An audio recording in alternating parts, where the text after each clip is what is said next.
vehicles. Got the ST1300. Gonna take it for a short ride. We're gonna go to my boy's auto shop, and you guys see that clutch fluid there, the clutch lever fluid. We need to get some .4 up in there because yeah, that thing's gonna make shifting. It made my clutch really high. Now that it's warm, it's shifting okay, kinda, sorta, but yeah, we need to get that.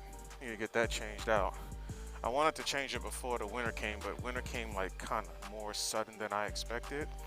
So I had to put that on hold, my guys and gals. So we're gonna go on ahead and get this clutch fluid changed, and give you guys a little video while I'm at it. Now this video is gonna be pretty uneventful. Ain't too much to go on in town here. So that's kind of what I'm working with right now. If you guys like motovlog videos, go on ahead and hit the like button and subscribe.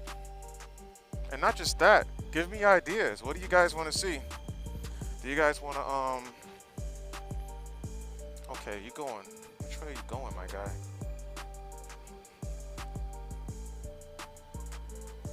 Alright, if you guys want to see motovlogs, let me know what type of motovlogs you want to see. Do you guys want to see me like riding through town? You want to see highway pulls? Don't ask me to do anything crazy when it comes to riding. I'm not going to be doing speed demon stuff. I'm not that kind of a rider. I like to take it easy. I do like to take cool rides, but it's kind of hard to take cool rides lately because of work and stuff. It's just hasn't. I've been working a lot, so I haven't been able to get on the bike and ride a lot. Alright, we're gonna go take it. Never super comfortable with. Gonna have to get on it right after this car passes.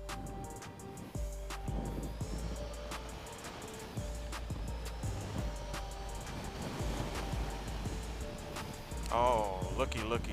We got police car action up ahead. Alright, well, we're gonna get around that by just going in the Dollar General parking lot. I don't know what's going on. A bunch of school buses. Maybe they're an escort or something. Who knows? Anyways, I'm not gonna wait to find out. So, how you guys doing today, man? Let me know if you guys ride. Let me know where's the coolest ride you've ever taken. What location gave you one of the best experiences of your life when it comes to actually riding your motorcycle? I just washed my bike, trying to crawl over the water stuff. I know, Petty. We still got a lot of snow melting out here, so dealing with that over here in Kansas. That car is running up on me. I know, guys. I know. Look, my CRV Rodney isn't clean either, so if I was in him and I was riding behind a motorcyclist going slow, I would probably find an alternate route to get around him quicker. Alright, looks like everybody had the same idea, but looks like that idea is backfiring because, alright, go on ahead. Everybody, okay, well, let's get on with the getting on. Yeah, let me know what you guys, what kind of a ride you guys been on that really made you realize that you like biking, okay? Mine was, I don't know, I started riding mopeds more when I was in Europe. I was stationed in Europe for 8 years, and I used to do a lot of traveling. Almost every weekend, my guys, I was going to another country or to a further place from where I lived at in Germany. And that whole experience in the car first, because I didn't have a motorcycle in Europe. Otherwise, you guys would have some pretty cool, I'm talking about pretty cool videos to watch. And chances are I would have had a bike like this, the ST1300, for the simple fact that it has range and it's a Honda. You can't really go wrong with Honda motorcycles for the most part. I ain't gonna say all of them are the best or whatever, but for the most part, oh my goodness, for the most part, you can't go wrong with Honda motorcycles with reliability, and the fact that this thing has a 7.7 gallon fuel tank, and I get If I keep my speed around 61, not 61, that's petty, 63, 65 miles per hour on GPS, I get about 350, 360 miles before I stop to fill up. And I say that because usually when I fill up, guys, after that many miles, I end up putting about 6.3, 6.4 gallons in. And if you guys top your tanks off, I'm one of those type of people. I like to top my tank off in my cars, on my bike.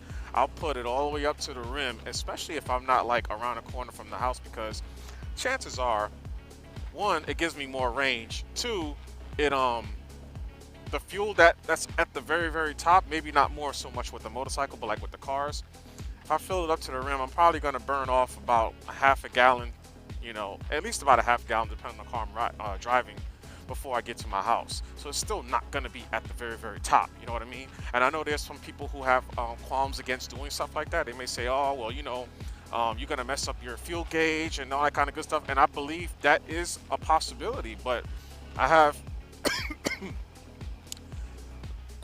every car I've ever had, that hasn't been the case. So I continue to do it. I've done it with this bike. Hasn't messed up my gauge that I've noticed. I've put about maybe 5,000-6,000 miles on this bike since I bought it. And maybe that's not a long enough or whatever, but yeah, it's still acting a little weird.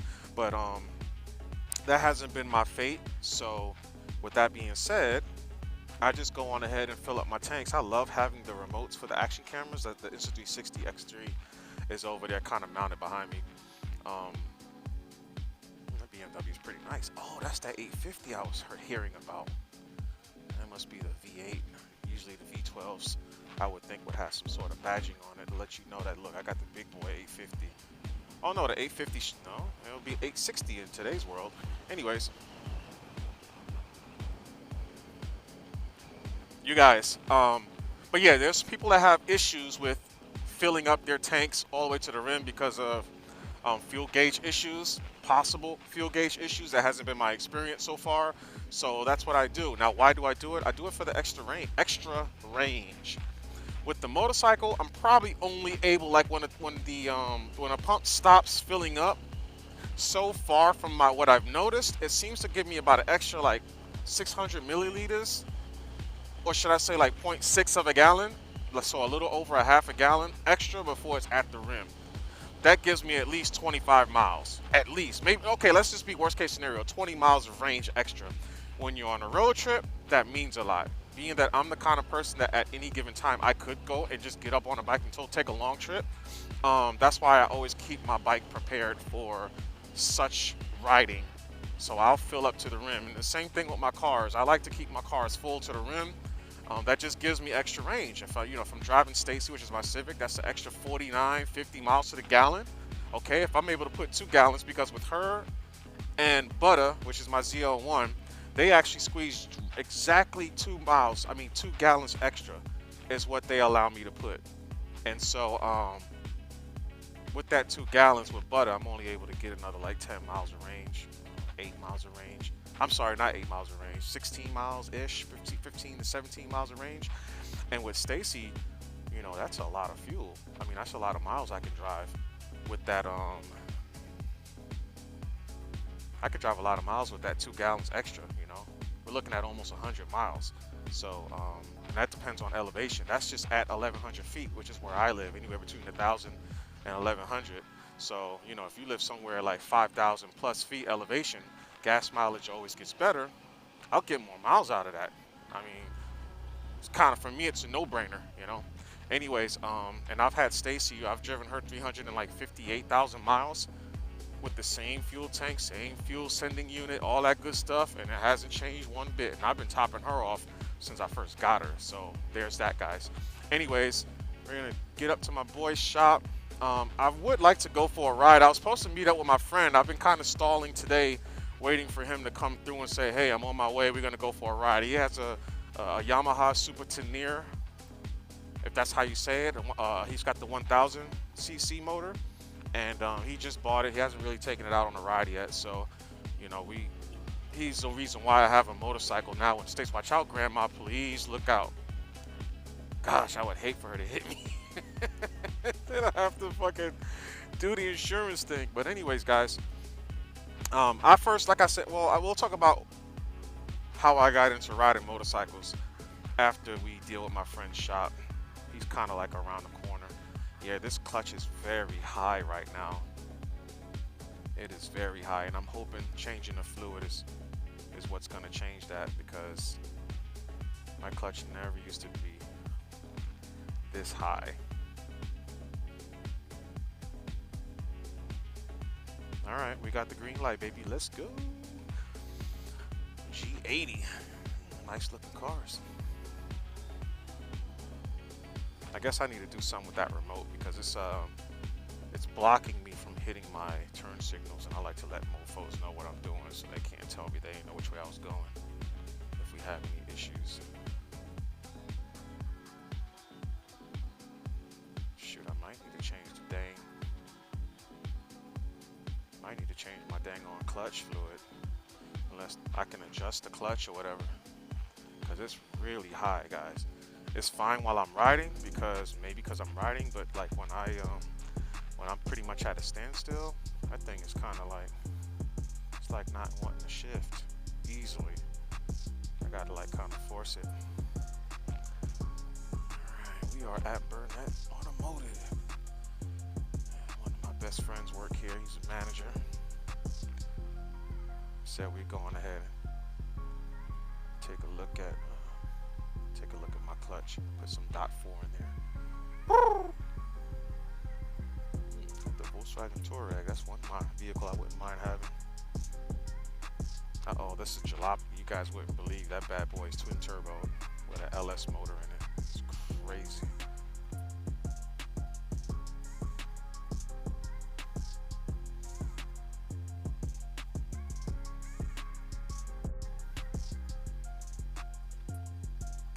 Alright, we'll try to get her in neutral. Alright guys, that's it for now.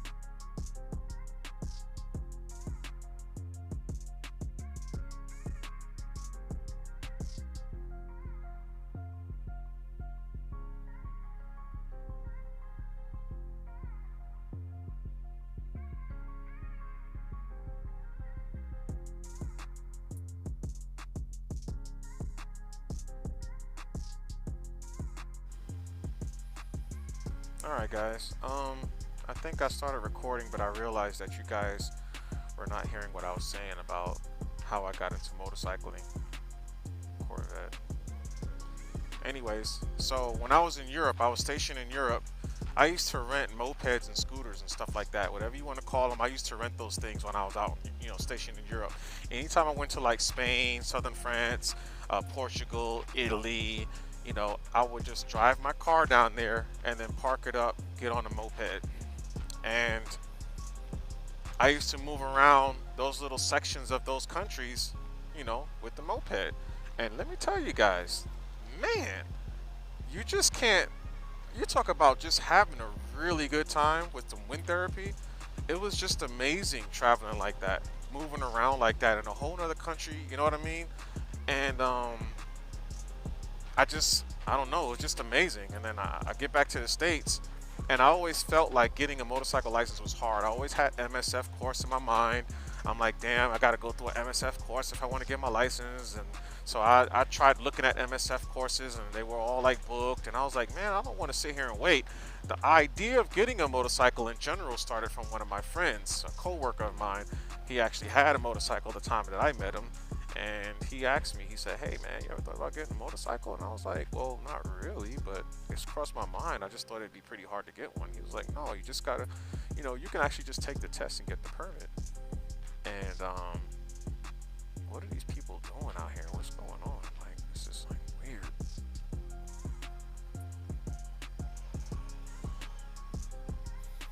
And so, make sure she's not gonna go straight left. All right. And so I was like, well, let me go on ahead and, I better stay back here in case she goes left again. All right, we should be good. So yeah, I said, I told him what I felt about, taking a test and all that kind of stuff. He was like, oh no, you could just take the written test, buy you a motorcycle. You can ride around with a permit. Usually I think you're supposed to ride with somebody that has a license, but he rode with me to the DMV to take the actual road test. I passed it after passing the written test, and I have a motorcycle on my license. And I started with a Bergman 650. Loved that bike. Now, what happened was, I would like to have kept that bike. Mine was a 09. Suzuki did an update to the transmission in 2012. So, in 2012, they made a taller final drive. So, like if you were on interstates, the RPMs would be a little lower. You'd get a little bit of gas mileage at interstate speeds than you would with like my 09. Man, that Corvette sounded nasty. So I had an 09.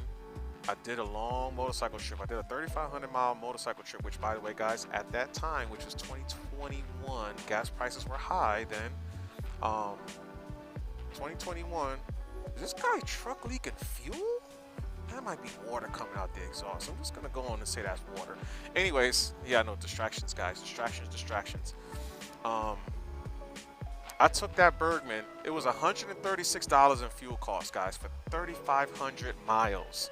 That's 3,500 miles. And it was only $136 and some change, like 34 cents or something like that, in fuel costs. You talk about amazing. Oh my goodness, guys. Anyways, I took that bike on that road trip and I found out a couple things. One, that bike is gonna eat through tires. I have pretty decent tires, and I don't go for grippy tires. I go for tires that last long because I'm not an aggressive rider. I ride like how you guys are seeing me riding right now, nice and easy, nice and slow. I take off easy, I cruise at a good speed. I don't be going fast, I don't carve corners. So I want me a tire that lasts long, which is usually gonna be a less sticky tire in general, right? Anyways, so I had tires like that on the Bergman, and guys, that Bergman ate through those tires. And that one trip, with an extra 2,000 miles from just having the bike, and that's about how many miles I rode on that bike, since I had it. And this guy with the leaky exhaust. I hope he is turning right. Thank goodness. Anyways, so I found that wasn't a good highway bike, guys. And highway bikes are relative, but like, in order for that bike to be good on fuel, I had to keep the speed around 62 miles an hour, 63. And that's not really ideal when you took I took about a week and a half off from work, and to do that 3,500 miles, and I was doing moto camping. I wasn't actually staying in hotels. I was really trying to take my time, but I was like, damn, I don't want to have to go 63 miles an hour all the time just to get decent range, And but that's what I had to do with the Bergman, okay? So I needed a new highway. I needed a better highway bike. And like I said, if the Bergman was a 2012 or newer, I actually would have kept it instead of using it as a trade-in to get this Honda. The funny thing was, I bought that Suzuki Bergman for $3,600, and I got $3,500 as a trade-in value for this Honda, which I thought was amazing. I basically used the Suzuki Bergman for about 2 years for free. It's like I rented it for like $100 for 2 years. That was like pretty good value I got out of that bike. So it knocked the price for this ST down from $3,500 to about, $1,000, which is pretty good. Anyways, and that's how I got into motorcycling. So I haven't taken a long trip with this ST yet. I plan on doing it either this year, which is 2024, or maybe next year, 2025. If I wait until 2025, I'm gonna probably take 2 whole weeks off and do some moto camping and do that kind of stuff, Not sure what the theme will be for that. With the Bergman, I did like the highest paved road to the lowest paved road in North America. That was the theme for my motorcycle ride with the Bergman. With this bike, I'll try something different. I don't know if I'll do like the Lincoln Highway in its entirety, if I'm gonna do California 1 from the north to the south, because you know if you're gonna do a motorcycle trip on US 1 on the West Coast, the best way to go is from north to south, because you'll be on the coast side of the road. You'll see a little bit more. That's pretty much all I got though, guys. If you guys are still here, shout outs to you, and I need me a like. If you're still here listening to me talk, give me a like, man. Hit the like button, all right? If you guys like motovlogs, seriously, go on ahead and let me know in the comments below what kind of motorcycle riding you'd like to see me do. Or if you just want me to just ride and record, I can do that too whenever I get the chance to. But that's all I got, man. I'm almost home, so this is Jay on the Segway. I appreciate you guys watching me this long, listening to me blab about this long. But that's all I got, man. I'm about to get to this house. I'm about to figure out what I'm gonna eat for dinner, and we wax. Catch you later. Bye.